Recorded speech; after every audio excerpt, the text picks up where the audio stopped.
या हॉस्टेल चेंबूरच्या हॉस्टेलचं बांधकाम जवळपास 2012 ते 13 पासून चालू होतं। मला वाटतं इतका कालावधी लागणारं हे पहिलं हॉस्टेल असेल। का लागलं, कशामुळे झालं, लागला वेळ, त्याबद्दल चर्चा करण्यापेक्षा मी त्यांना ज्या सूचना दिल्यात आणि त्यानुसार तातडीने काम मी करून घेतलेलं आहे। आज त्या हॉस्टेलचं उद्घाटन मी, माधुरीताई मिसाळ, शेलारजी, आमचे वाघमारेजी, आम्ही सर्वांनी मिळून ते उद्घाटन केलं आहे आणि या ठिकाणी जवळपास 1000 विद्यार्थ्यांना प्रवेश आता या ठिकाणी मिळणार आहे। जी मुलांची खरी गरज आहे आणि मुंबईसारख्या ठिकाणी तर अत्यंत जास्त गरज असलेली आहे, म्हणून तर या हॉस्टेलचं उद्घाटन झालं आहे। काही दिवसातच वरळीचं जे काही हॉस्टेल आहे त्यांना पाडून पुन्हा एक अद्ययावत इमारत बांधण्याचा आमचा मनोदय आहे।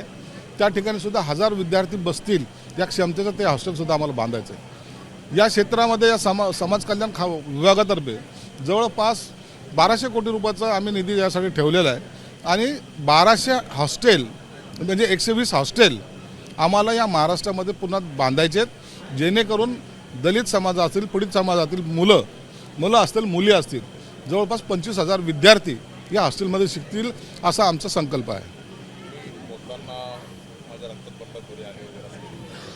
आहेत, बाबासाहेबांनी आम्हाला ते शिकवणूक दिलेली आहे। कोणताही अन्याय सहन करायचा नाही, अन्यायाच्या विरोधात लढायचं ही आमची भूमिका राहिलेली, म्हणून बंडखोरी ही माझ्या रक्तातच आहे आणि असली पाहिजे। आम्हाला शिवसेना प्रमुख सांगायचे, कधी तुम्ही असे रडत बसण्यापेक्षा लढायला शिका, त्यांचे सुद्धा तोच मंत्र होता। म्हणून आता ह्या बंडखोरीचा काही तुम्ही दुसरा अर्थ घेऊ नका, परंतु आम्ही ही बंडखोरी चांगल्या ज्या अन्यायाच्या विरोधात असेल त्या टायमाला निश्चित आम्ही करतो। करायला पाहिजे, अन्याय सहन करायचा नाही ही भूमिका ही प्रत्येकाची असली पाहिजे, माझीच नाही, प्रत्येकाची असली पाहिजे आणि त्या भूमिकेतून माणसांनी चाललं पाहिजे।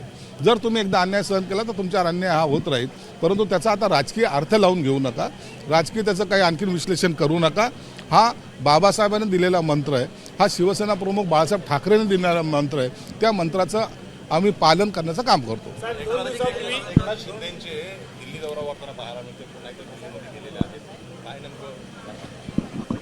दिल्लीला जे गेलेत एकनाथ शिंदे साहेब, तर काही राजकीय कारणं असतील किंवा काही खासदारचे प्रश्न असतील त्यासाठी गेलेले आहेत, पण त्या संदर्भात पूर्ण माहिती मला सुद्धा नाही। उद्धव ठाकरे म्हणताय की शिंदे साहेब दिल्ली दौरा करतोय, पण आम्ही निधी आणण्यासाठी दौरा करतो, हे काय भाषणी करण्यासाठी दिल्ली दौरा करतो। सोनिया गांधीचा केक कापायला चालले ते काय दिल्ली दौरा कशासाठी येतो, काय येतो तो? हे काय कोणती निधी आणतात आता सोनिया गांधीकडून? राहुल गांधीला भेटायला काश्मीरमध्ये जातात गळाभट घ्यायला, ही कोणती भेट होती?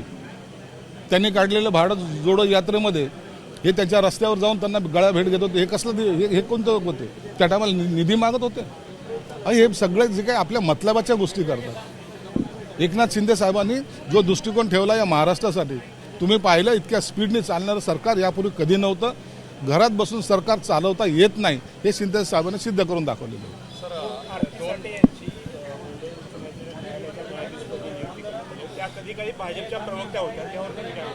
नाही, त्याबद्दल मला कल्पना नाही। दुसरा प्रश्न असा आहे की कबूतर खाण्यावरून आता वाद पेटताना पाहायला मिळतोय।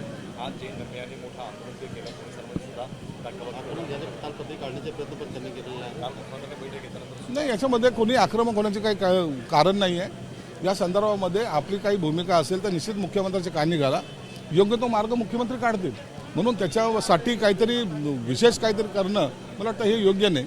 आंदोलन करण्यापेक्षा शिष्टमंडळाने मुख्यमंत्र्याला भेटणं गरजेचं आहे। एबीपी माझा, उघडा डोळे बघा नीट।